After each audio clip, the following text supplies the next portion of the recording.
जय हिंद दोस्तों। आज के इस वीडियो में हम लोग 22 फरवरी 2024 आज का करंट अफेयर पढ़ेंगे दोस्तों। ये हमारा 21वां एपिसोड होगा। चलते हैं, शुरू करते हैं। पहला प्रश्न है, हाल ही में बहुराष्ट्रीय सैन्य अभ्यास शांति प्रयास 4 कहाँ प्रारंभ हुआ है? बहुराष्ट्रीय सैन्य अभ्यास शांति प्रयास श्रीलंका, नेपाल, इंडोनेशिया, जापान। ये प्रयास जो दोस्तों ये नेपाल में शुरू हुआ है। नेपाल में शुरू हुआ है। बहुराष्ट्रीय सैन्य अभ्यास इसलिए नाम दिया गया है क्योंकि इसमें कई देश भाग ले रहे हैं दोस्तों। इसमें कुल 19 देश भाग ले रहे हैं। 19 देश भाग ले रहे हैं, इसलिए बहुराष्ट्रीय सैन्य अभ्यास है। और इसका नाम क्या रखा गया है? शांति प्रयास 4। शांति प्रयास 4 कहाँ पर शुरू हुआ है? तो ये काठमांडू में हुआ है। काठमांडू जो नेपाल की राजधानी है, यहीं पर शुरू हुआ है। यहाँ के प्रधानमंत्री जो है पुष्प कुमाल दहल प्रचंड, पुष्प कुमाल दहल प्रचंड, पुष्प कुमाल दहल प्रचंड, इन्होंने यहाँ पर इसका शुभारंभ किया है दोस्तों। याद रखना है, इसमें भारत भी शामिल है। भारत को लेकर के कुल 19 देश इसमें शामिल है। तो प्रश्न का राइट आंसर हमारा नेपाल हो जाएगा। शांति प्रयास 4 अभ्यास कहाँ प्रारंभ हुआ है? नेपाल में हुआ है। काठमांडू में दोस्तों सार्क का भी मुख्यालय है। आपको ध्यान रखना है, सार्क या फिर इसी को दक्षेस भी कहा जाता है, इसका मुख्यालय भी काठमांडू में ही है दोस्तों। और भारत नेपाल के बीच जो एक्सरसाइज होता है, युद्ध एक्सरसाइज, इसको सूर्य किरण अभ्यास कहते हैं। सूर्य किरण अभ्यास जो है ये भारत और नेपाल के बीच होता है। ये आपको ध्यान रखना है। अगर प्रश्न आता है एग्जाम में दोस्तों कि ब्रिक्स में कुल कितने देश हैं वर्तमान में ब्रिक्स में कुल कितने देश हैं? तो ये 10 देश हो चुके हैं। 5 और जुड़े हैं दोस्तों। पहले 5 थे, अब 5 जुड़े हैं, कुल 10 हो चुके हैं इसमें देश। याद रखना है, अर्जेंटीना जो है सदस्यता ग्रहण करने से इनकार कर दिया, तो अर्जेंटीना नहीं है। हाल ही में 16वें वित्त आयोग के अध्यक्ष डॉक्टर अरविंद पनगड़िया को बनाया गया है। 16वें वित्त आयोग के अध्यक्ष डॉक्टर अरविंद पनगड़िया को बनाया गया है। पहले कौन आए थे? पहले वित्त आयोग के अध्यक्ष कौन है फर्स्ट के? तो ये हैं केसी नियोगी पहले के हैं अध्यक्ष। और 15वें के एन.के. सिंह हैं। 15वें वित्त आयोग के अध्यक्ष कौन है? एन.के. सिंह है। ये भी आपको ध्यान रखना है, बहुत ज़्यादा इम्पोर्टेंट प्रश्न होने वाला है। अगर प्रश्न आता है दोस्तों कि महर्षि वाल्मीकि अंतर्राष्ट्रीय हवाई अड्डा अभी हाल फिलहाल में ही कहाँ बनाया गया है, कहाँ इसका उद्घाटन किया गया है? तो अयोध्या में जो एयरपोर्ट, इंटरनेशनल एयरपोर्ट बनाया गया है, उसी का नाम वाल्मीकि अंतर्राष्ट्रीय एयरपोर्ट है। ये भी आपको ध्यान रखना है। प्रश्न दूसरा है, हाल ही में अंतर्राष्ट्रीय सौर गठबंधन का 119वां सदस्य कौन बना है? अंतर्राष्ट्रीय सौर गठबंधन का Papua New Guinea, Solomon, Chile या फिर माल्टा। ये 119वां देश बनना है। अंतिम देश ये माल्टा है, याद रखना है। अंतर्राष्ट्रीय सौर गठबंधन का अंतिम देश माल्टा हो चुका है। अंतर्राष्ट्रीय सौर गठबंधन की स्थापना कब होती है दोस्तों? तो ये 2015 में होती है। 2015 में COP 21 की बैठक में, जिसका आयोजन पेरिस में होता है। और यहीं पर जो है इसका गठबंधन होता है। याद रखना है, भारत और फ्रांस, इंडिया और फ्रांस ने मिलकर इसका गठबंधन किया है। ये संस्था अंतर्राष्ट्रीय सौर गठबंधन संस्था और एकमात्र अंतर्राष्ट्रीय संस्था है जिसका हेडक्वार्टर भारत में है, भारत के गुरुग्राम में। और याद रखना है, इसका पुराना नाम गुड़गांव था, अब नया नाम गुरुग्राम हो चुका है। अगर क्वेश्चन आता है दोस्तों कि एससीओ का नया मेंबर कौन बना है? एससीओ का नया मेंबर तो ये ईरान है और ये 9वां बना है, 9वां मेंबर बना है। आसियान का 11वां मेंबर कौन बना है मेंबर देश? आसियान का 11वां मेंबर देश कौन बना है? अगर ये प्रश्न आता है तो आपको तिमोर लिस्ते लिखना है। तिमोर लिस्ते 11वां सदस्य बना है। नाटो का 31वां मेंबर, नाटो का 31वां मेंबर हाल फिलहाल में कौन बना है? तो ये फिनलैंड बना है, फिनलैंड बना है। अगर प्रश्न आता है IMF का 190वां मेंबर, IMF का 190वां मेंबर कौन बना है? तो ये एंडोरा बना है, एंडोरा। अगर प्रश्न आ जाता है G20 का 21वां मेंबर कौन बना है? G20 का 21वां मेंबर कौन बना है? तो ये बना है अफ्रीकी संघ, अफ्रीकी संघ या अफ्रीकन यूनियन इसको कहते हैं दोस्तों। तो प्रश्न बहुत ज़्यादा इम्पोर्टेंट है। ओपेक से अभी हाल फिलहाल में ओपेक से बाहर कौन देश निकला है? अंगोला, अंगोला ओपेक से बाहर निकला है। और वर्तमान में ओपेक में 12 देश हैं, 12 देश हैं ओपेक में वर्तमान में, ये भी ध्यान रखना है। डेजर्ट साइक्लोन अभ्यास अगर प्रश्न आ जाए, डेजर्ट साइक्लोन अभ्यास ये किसके किसके बीच होता है? तो इंडिया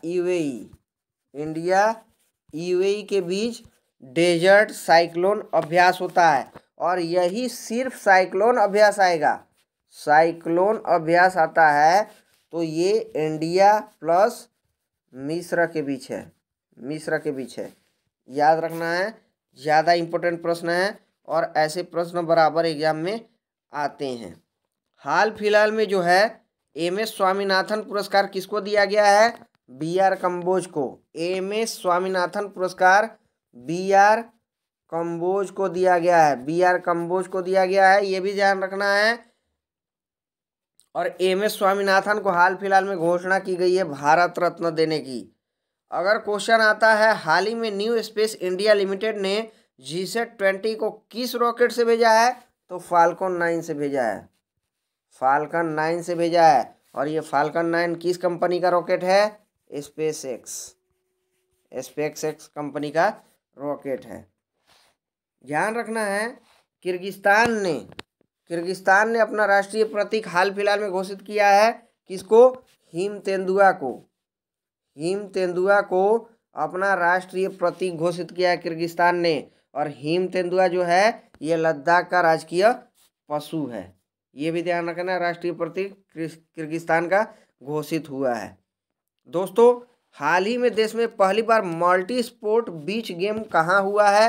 प्रश्न आता है मल्टी स्पोर्ट बीच गेम कहाँ हुआ है?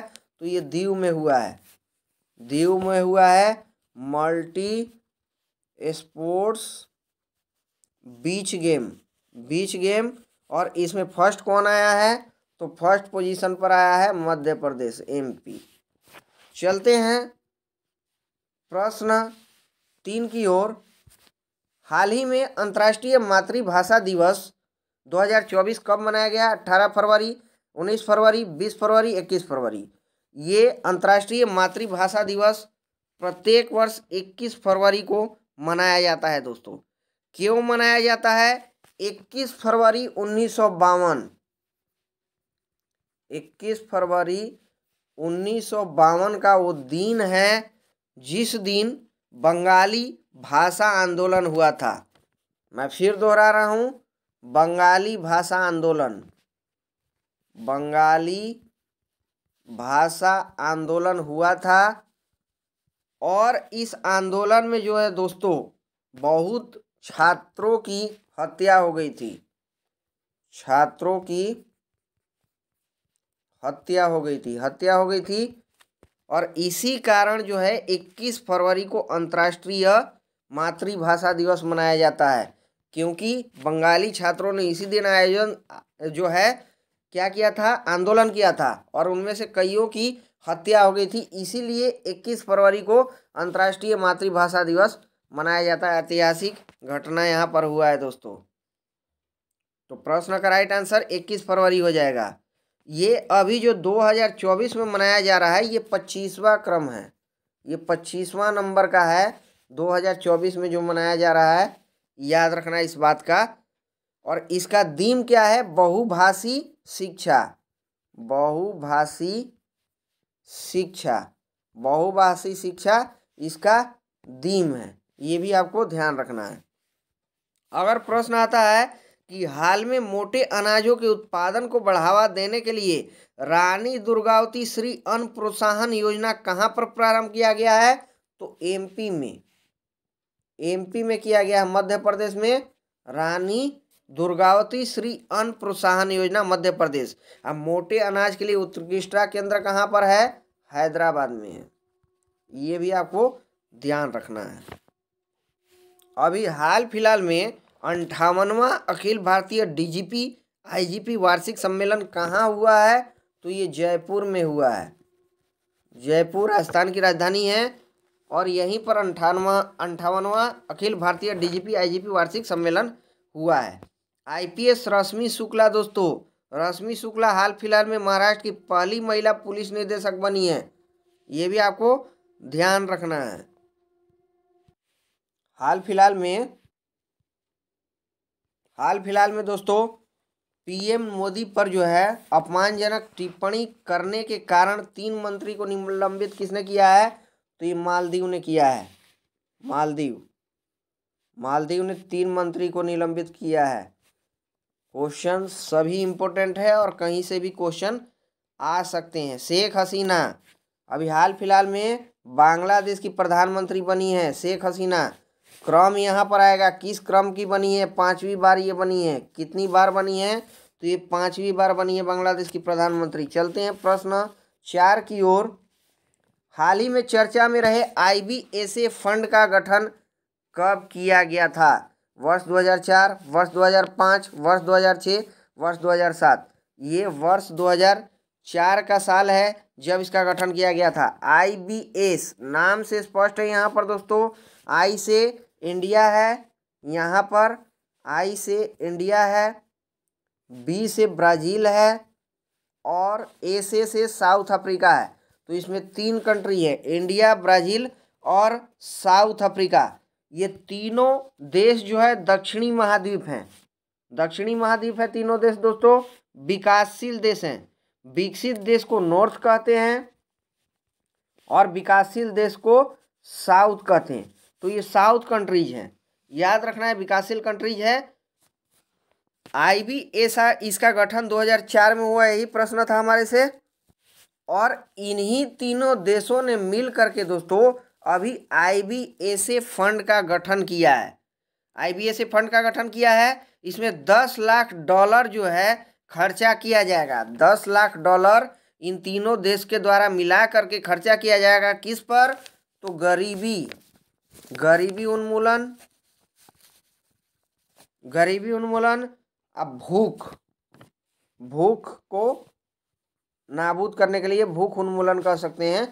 तो गरीबी उन्मूलन और भूख उन्मूलन के लिए पैसा खर्चा किया जाएगा। भारत की तरफ से जो है रुचिरा कंबोज ने चेक दे दिया है।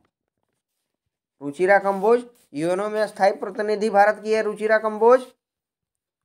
कंबोज, और इन्होंने चेक दे दिया है, याद रखना है।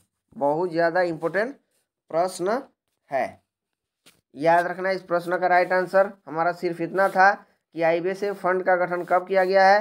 तो वर्ष 2004 में।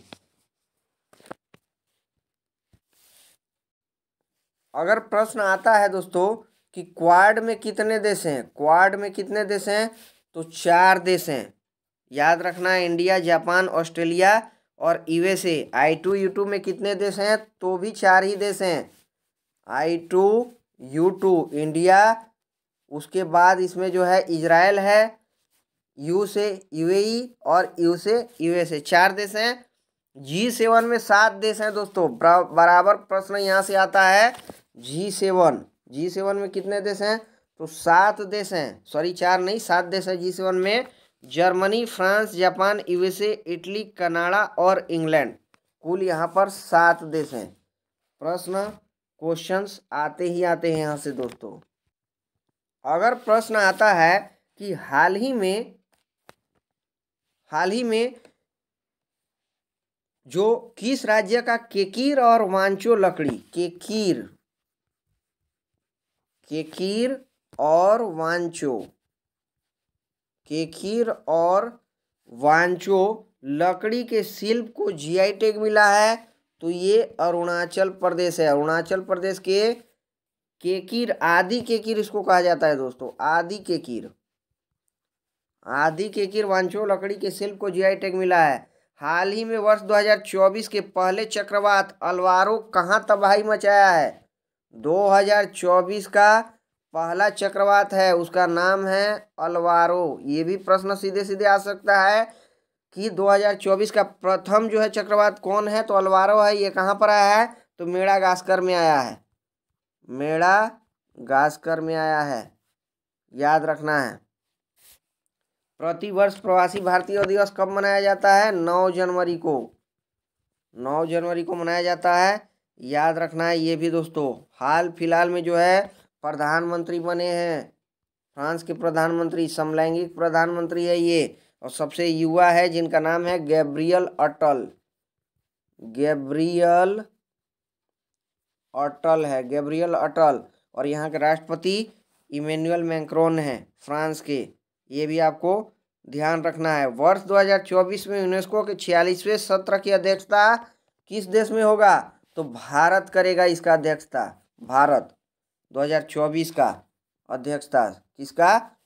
यूनेस्को का 46वां नंबर का होगा, ये भी आपको ध्यान रखना है। चलते हैं अगले प्रश्न की ओर। प्रश्न हमारा सिर्फ इतना था, आईबीसीए फंड का गठन कब हुआ है? तो ये 2004 में। प्रश्न है 5, हाल ही में पुदुचेरी और तमिलनाडु ने रोडामाइन बी की उपस्थिति के कारण किस पर प्रतिबंध लगाया है? कुरकुरे, मैगी, कॉटन कैंडी, मिर्ची बड़े। ये कॉटन कैंडी पर लगाया है गया दोस्तों, कॉटन कैंडी पर तमिलनाडु और पुदुचेरी ने लगाया है, इस पर प्रतिबंध लगा दिया गया है। अब यहाँ पर ये प्रोडक्ट नहीं बिकेगा। आप लोग देखें हैं दोस्तों, हवाई मिठाई हम लोग कहते हैं, हवाई मिठाई जो रुई की तरह होता है, बिल्कुल रुई की तरह होता है, और मुंह में अगर इसकी विशेषता क्या है, अगर मुंह में डालते हैं हम लोग तो क्या है, ये पिघल जाता है, पिघल जाता है, मीठा रहता है, रुई की तरह रहता है, पिघल जाता है।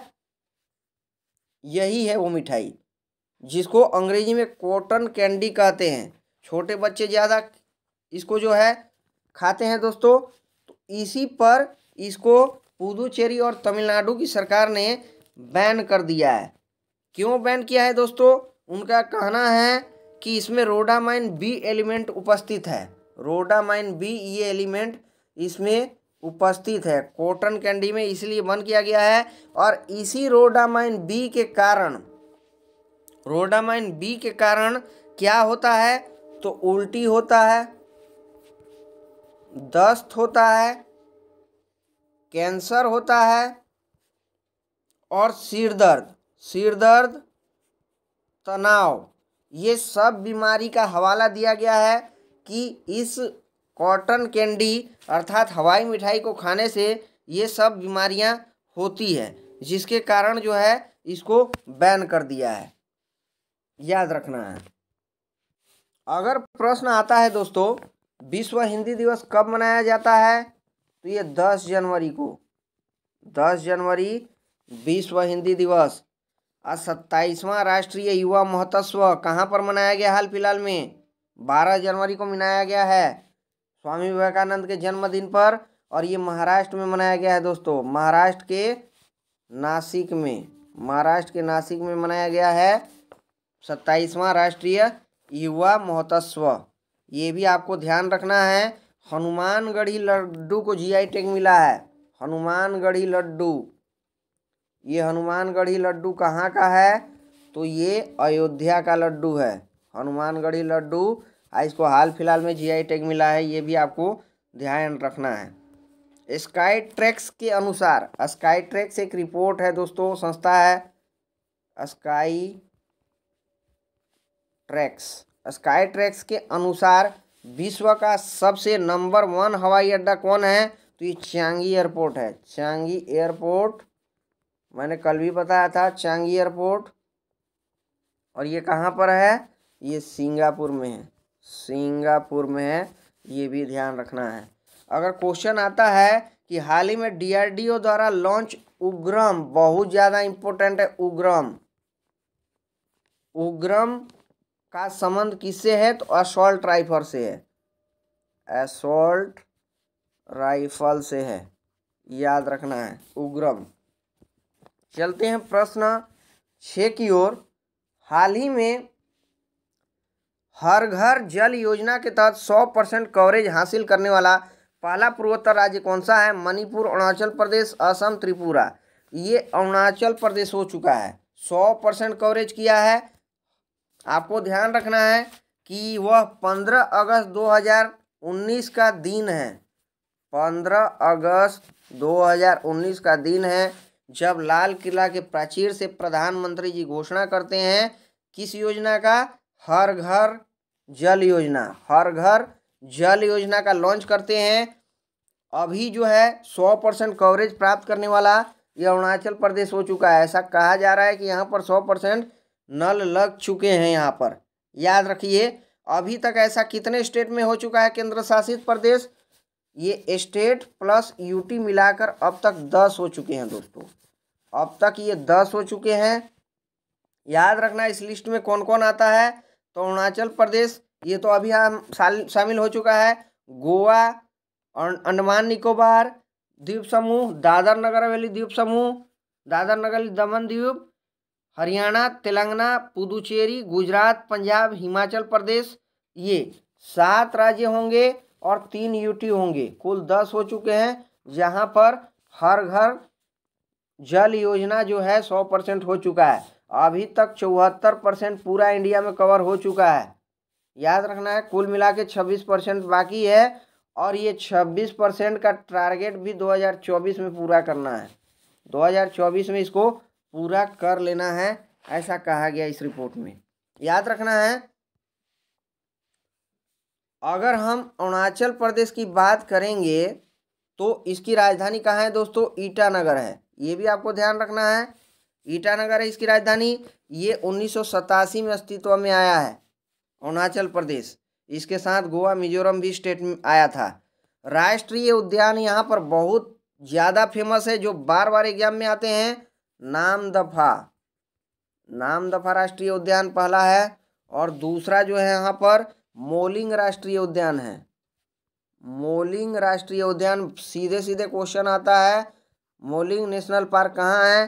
तो ये अरुणाचल प्रदेश में है। टाइगर रिजर्व की बात करेंगे दोस्तों तो यहाँ पर फेमस टाइगर रिजर्व है Pakke tiger reserve, Pakke tiger reserve यहीं पर है। चलते हैं प्रश्न 7 की ओर।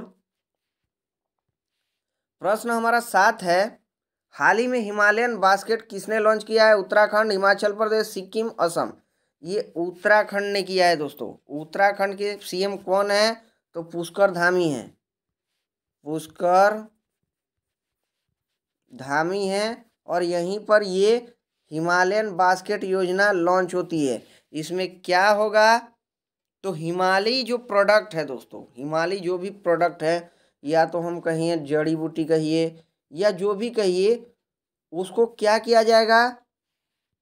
उसको जो है डेवलप करके, उसको डेवलप करके टोकरी में, इसका उद्देश्य क्या है? टोकरी में भर करके जो विदेश में बेचना, निर्यात करना है, निर्यात करके पैसे कमाना, प्रोडक्ट का कहीं ना कहीं जो है प्रमोशन करना है, हिमालयी प्रोडक्ट का प्रमोशन करना है।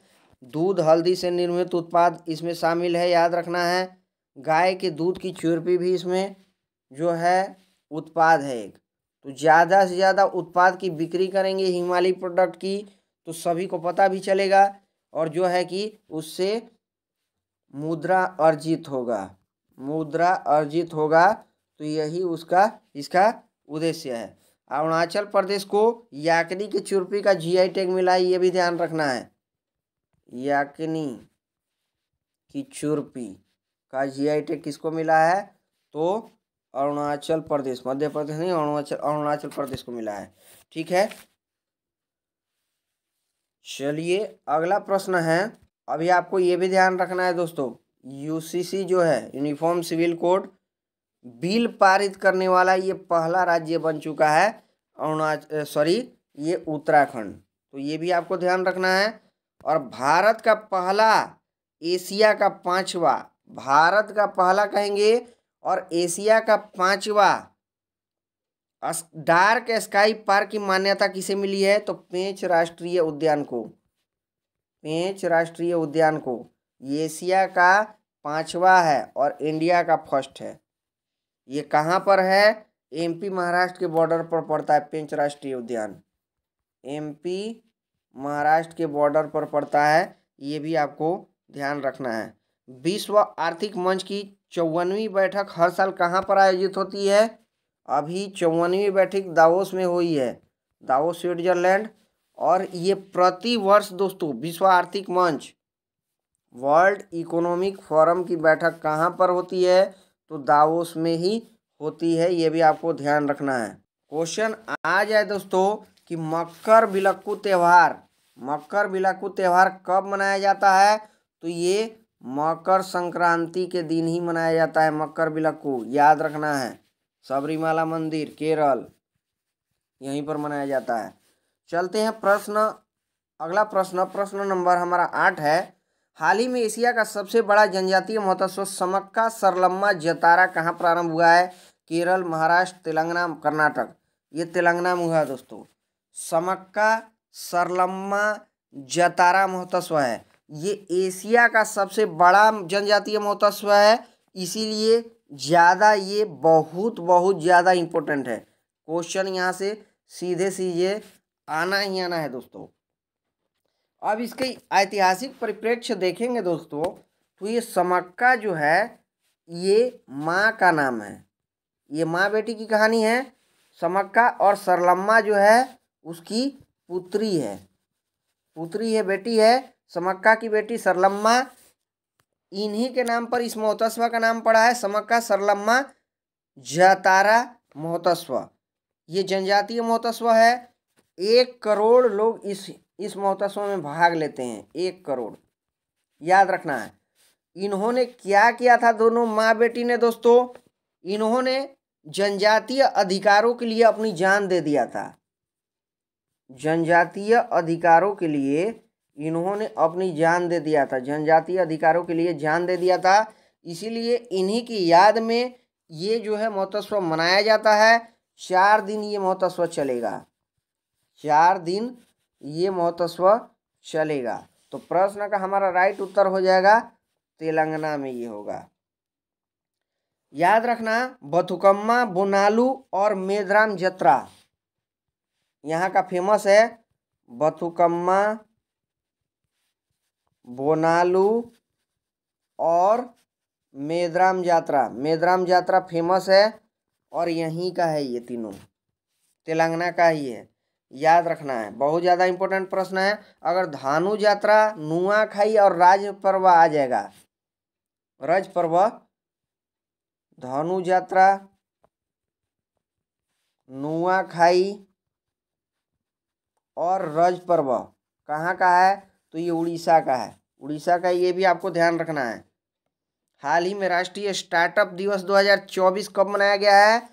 तो ये 16 जनवरी को मनाया गया है, राष्ट्रीय स्टार्टअप दिवस 2024। ग्लोबल फायर पावर इंडेक्स में भारत का स्थान कितना है दोस्तों? 4था स्थान है ग्लोबल फायर पावर इंडेक्स में, और पहला इस लिस्ट में यूएसए है, याद रखना है। यूएसए 1 नंबर पर है, 2 नंबर पर रसिया है, 3 नंबर पर चाइना है और 4 नंबर पर इंडिया है। चलते हैं प्रश्न 9 की ओर। हाल ही में देश के पहले कौशल भारत केंद्र का उद्घाटन कहाँ हुआ है? झारखंड, असम, त्रिपुरा, ओडिशा।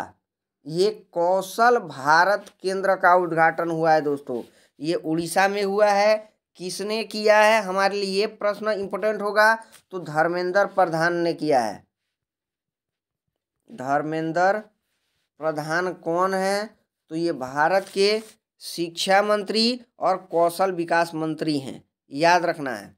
इसका उद्देश्य क्या होगा? कौशल भारत केंद्र का उद्देश्य तो स्किल डेवलपमेंट करना है, स्किल डेवलपमेंट करना है, इसमें स्किल डेवलपमेंट करना है, युवाओं में स्किल डेवलपमेंट किया जाएगा दोस्तों यहाँ पर। ये उड़ीसा में शुरू हुआ है स्टार्टअप, और उड़ीसा के संबलपुर जिला में, ये संबलपुर संबलपुर जिला है, यहीं पर ये स्टार्टअप शुरू हुआ है।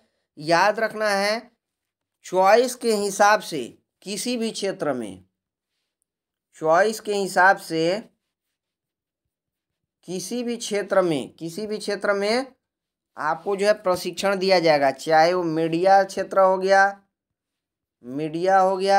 या फिर एंटरटेनमेंट का कोई क्षेत्र हो गया, या फिर चमड़ा उद्योग से संबंधित कोई हो गया, या टूरिज्म हो गया। अपनी चॉइस के अनुसार इसमें स्किल डेवलपमेंट किया जाएगा, यही इसका उद्देश्य है। प्रश्न हमारा था कि कौशल भारत केंद्र का उद्घाटन कहाँ हुआ है, तो ये उड़ीसा में हुआ है, संबलपुर में। क्वेश्चन आ जाए दोस्तों कि गुट निरपेक्ष आंदोलन को NAM कहते हैं, नाम नॉन अलायंस मूवमेंट। इसका 19वां शिखर सम्मेलन कहाँ हुआ है, तो कंपाला में हुआ है, कंपाला युगांडा में हुआ है। नॉन अलायंस मूवमेंट, गुट निरपेक्ष आंदोलन का 19वां शिखर सम्मेलन हुआ है यहाँ पर। याद रखना है, बहुत ज़्यादा इम्पोर्टेंट है। फर्स्ट वाला कहाँ हुआ था, तो बेलग्रेड में हुआ था। इसी का गुट निरपेक्ष आंदोलन का पहला अगर पूछ दे क्वेश्चन कि पहला जो है इसका सम्मेलन कहाँ हुआ था, तो ये बेलग्रेड में हुआ था, बेलग्रेड। क्वेश्चन दोस्तों अगर आ जाता है कि हाल फिलहाल में ईरान के खिलाफ अभी ऑपरेशन चलाया है, पाकिस्तान ने ऑपरेशन चलाया है, उस ऑपरेशन का नाम क्या है, तो मार्ग बार शर्माचर। यही ऑपरेशन किसने चलाया, पाकिस्तान ने ईरान के खिलाफ। ध्यान रखना है, अभी हाल फिलहाल में जो है शास्त्रीय भाषा के रूप में किसको मान्यता मिला है, 9वां शास्त्रीय भाषा किसको दिया है, भारत सरकार ने, तो ये फारसी भाषा को दिया है। याद रखना है, 9वां शास्त्रीय भाषा है। इसमें ऑलरेडी जो है पहले नंबर पर कौन है दोस्तों, तमिल, संस्कृत, तेलुगु, मलयालम, कन्नड़, उड़िया, प्राकृत, पाली, फारसी है। मैं फिर से दोहरा रहा हूँ, 1 नंबर पर तमिल है, 2 संस्कृत, 3 तेलुगु, 4 मलयालम, कन्नड़, उड़िया, प्राकृत, पाली, और 9वां अभी बन चुका है फारसी। याद रखना है आपको। तो प्रश्न का हमारा उत्तर होगा इसका दोस्तों ओडिशा। चलते हैं प्रश्न 10 की ओर, और हमारे क्लास का ये अंतिम प्रश्न होगा दोस्तों। हाल ही में भारत की सबसे लंबी परिवहन सुरंग T50 कहाँ प्रारंभ हुआ है, बहुत ज़्यादा इम्पोर्टेंट है और बहुत ज़्यादा ये चर्चा में है। जम्मू कश्मीर, लद्दाख, हिमाचल प्रदेश, सिक्किम। ये सिक्किम में ये सुरंग है दोस्तों, सुरंग है जो ट्रेन को पार करने के लिए यहाँ पर पहाड़ में सुरंग बनाया गया है, वही सुरंग है ये कहाँ पर T50 इसका नाम है, कहाँ पर T50 बनाया गया है सुरंग, तो ये जम्मू कश्मीर में बनाया गया है, श्रीनगर बारामूला लिंक पर। लिख लीजिए, श्रीनगर बारामूला लिंक पर ये बनाया गया है। ये एक जो है सुरंग है, सिंपल जो कहते हैं रेल को पार करने के लिए सुरंग बनाया गया है। इसकी लंबाई की बात करेंगे तो 12.89 किलोमीटर इसकी कुल लंबाई है। ये भारत की सबसे लंबी परिवहन सुरंग है दोस्तों, और यहाँ पर ट्रेन परिवहन के लिए इस्तेमाल होगा। ये भी ध्यान रखना है, ट्रेन परिवहन के लिए इसका इस्तेमाल होगा, ट्रेन आएगी जाएगी। भारत की सबसे लंबी है और इसका नाम T50। सीधे सीधे क्वेश्चन आ सकता है कि भारत की लंबी जो है सुरंग कौन सी है, परिवहन सुरंग, ये T50 ही है। इस प्रश्न का राइट आंसर जम्मू कश्मीर हो जाएगा दोस्तों।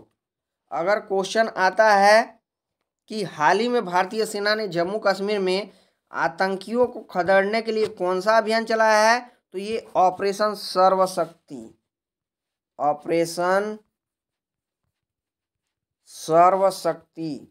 ये भारत सरकार ने चलाया है जम्मू कश्मीर में, भारतीय सेना ने चलाया है दोस्तों, भारतीय सेना ने।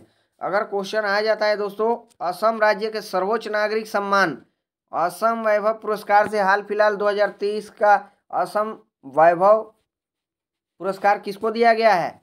तो ये रंजन गोगोई को दिया गया है। रंजन गोगोई जो हमारे देश के पूर्व सीजेआई रहे हैं, पूर्व सीजेआई मुख्य न्यायाधीश भारत के। याद रखना है अभी जो है कच्छी दोस्तों, कच्छी खरेक नाम है इसका, ये खजूर है कच्छी खरेक। और इसका जीआई टैग किसको मिला है? तो गुजरात को मिला है, गुजरात को मिला है कच्छी खरेक का जीआई टैग। अभी हाल फिलहाल में दुनिया का सबसे ऊंचा डॉक्टर BR अम्बेडकर की प्रतिमा जो विश्व का ऊंचा होगा, जिसका नाम है सामाजिक न्याय की प्रतिमा। सीधे सीधे क्वेश्चन आएगा दोस्तों, सामाजिक न्याय की प्रतिमा, सामाजिक न्याय की प्रतिमा कहाँ पर शुरू की ये मूर्ति बना है? तो ये बना है दोस्तों आंध्र प्रदेश के विजयवाड़ा में। याद रखना है ये किसकी प्रतिमा है? तो डॉक्टर BR अम्बेडकर की सामाजिक न्याय की प्रतिमा इसका नाम है दोस्तों। याद रखना है अभी हाल फिलहाल में शशि थरूर को फ्रांस का सर्वोच्च सम्मान शेवलियन डी ला लीजन अवार्ड से सम्मानित किया गया है। शशि थरूर को, जो राइटर भी हैं और कांग्रेस के लीडर है बहुत बड़े, तो इनको जो है फ्रांस का सर्वोच्च सम्मान शेवलियन डी ला लीजन अवार्ड से सम्मानित किया गया है। प्रश्न हमारा सिर्फ इतना था दोस्तों, हाल ही में भारत की सबसे लंबी परिवहन सुरंग T50 कहाँ प्रारंभ हुआ है? तो ये जम्मू कश्मीर में हुआ है। दोस्तों आपको वीडियो कैसा लगता है आप कमेंट करके ज़रूर बताइए। आप वीडियो को ज़्यादा से ज़्यादा शेयर करना है, आपको लाइक करना है वीडियो को, और चैनल अगर सब्सक्राइब नहीं किए हैं तो चैनल को सब्सक्राइब करना है।